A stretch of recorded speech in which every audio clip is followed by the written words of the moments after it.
தலைக்குள்ள light அடிச்ச ஒளி விளக்கு இப்போ கலெக்ஷன் பண்ணி உனக்கு நான் கற்பூரி ஏற்றுவேன். கூடிய சீக்கிரம் ஃபைனான்ஸ் வாங்கி உனக்கு கோயிலே கட்ட வேண்டாம்.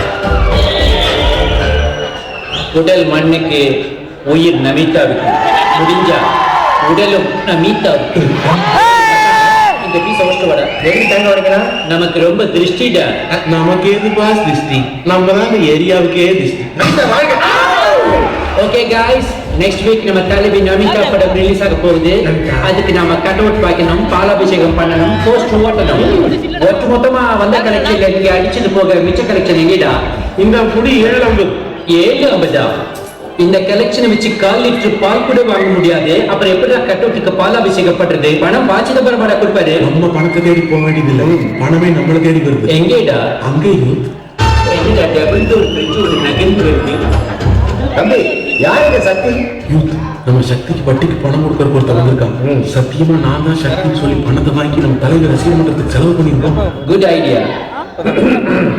ஜென்டில்மேன், நான் தான் சக்தி. கொடுங்க. என்ன உள்ளே விடுறீங்க? என்ன தைரியம் இருந்தா லவ் லெட்டர் கொடுத்துருக்கேன்.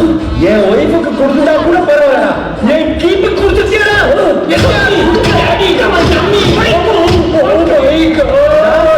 ஏரியா இன்ஸ்பெக்டர் கிட்டே வா. இனிமே என் ஏரியால பார்த்தேன் தொலைச்சிடுவேன்.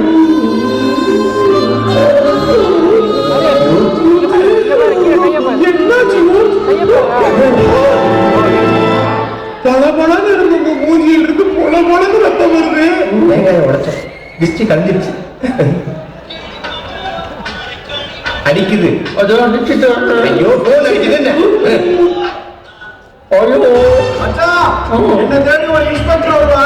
நான் தான் சக்தின்னு சொல்லி கமிட் ஆயிடாத. என்ன சொல்றீடா? நீ தான் கமிட் ஆகி கந்தலானதான ஒளிஞ்சு இருந்து பார்த்துட்டு இருந்தேன். ஓ கீப்புக்கு நான் ஆப்பாடா. சின்ன சின்ன சகிலா ரசிகர் பண்றது பசங்க நம்ம தலைவி நமிதா போஸ்டர்ல சாங்க வச்சுட்டாங்க. சின்ன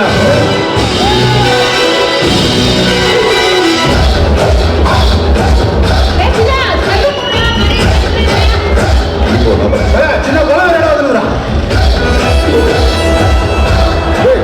ரெடி பண்ணுடா.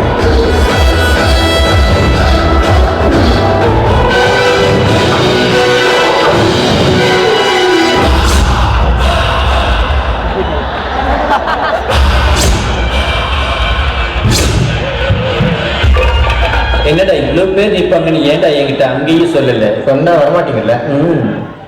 ஷக்கீலா கை சைஸ் கால் சைஸ் இருப்பாங்கன்னு வந்தா எல்லா ஷக்கீலா சைஸே இருக்கானுங்களேடா. பயங்கர வேலைக்கு ஆகாது, பாஞ்சு ஃபைட் பண்ணுங்க. இப்ப இருக்க சிச்சுவேஷன்ல பாஞ்செல்லாம் ஃபைட் பண்ண முடியாதுடா. வேணா 10 அடி தூரத்துல இருந்து பஞ்ச் பேசிட்டு போயிடலாமா? பஞ்செல்லாம் அடிக்கிறவன் பேசணும், அடி வாங்குறவன் பேசக்கூடாது. இதுக்கு ஒன்னும் குறைச்சல் இல்லை. அங்க அவங்களை எப்படி சமாளிக்க போறீங்க? ஏய், ஆட்டம் அதிகமா இருக்குடா. வந்த விஷயத்த கோபமா பேசிட்டு வேகமா போயிடல மாட்டார். நேராக பயம் அதிகமாகும். சீக்கிரமா பேசு. எவன்டா என் தலைவி நமிதா போஸ்டர் மேல சாணி அடிச்சவன்? பாஸ், இன்னைக்கு ஒரு முடிவோட தான் இருக்கானுங்க போல. என்ன? எப்பவும் நம்மள விரட்டி அடிப்பானுங்க, இப்போ அடிச்சு விரட்டுவானுங்க போல. இந்த சிச்சுவேஷன் நான் எப்படி சமாளிக்க போறேன்னு பாக்குறீங்களாடா? பார்த்துட்டு தானே இருக்கோம். டேய் அசோக் பிள்ளை, நாங்க இல்லாத நேரத்துல வந்து எங்க தலைவி போஸ்டர் மேல சாணி அடிச்சதுனால என் கோபத்தை கண்ட்ரோல் பண்ணிக்கிட்டு ஒன்னு நான் மன்னிச்சு விட்டுறேன். வரடா. நம்மள இல்லடா. உன் தலைவி வீட்டுல சாணி அடிச்சுட்டு தான் இவ்வளவு கோவப்படுறியா?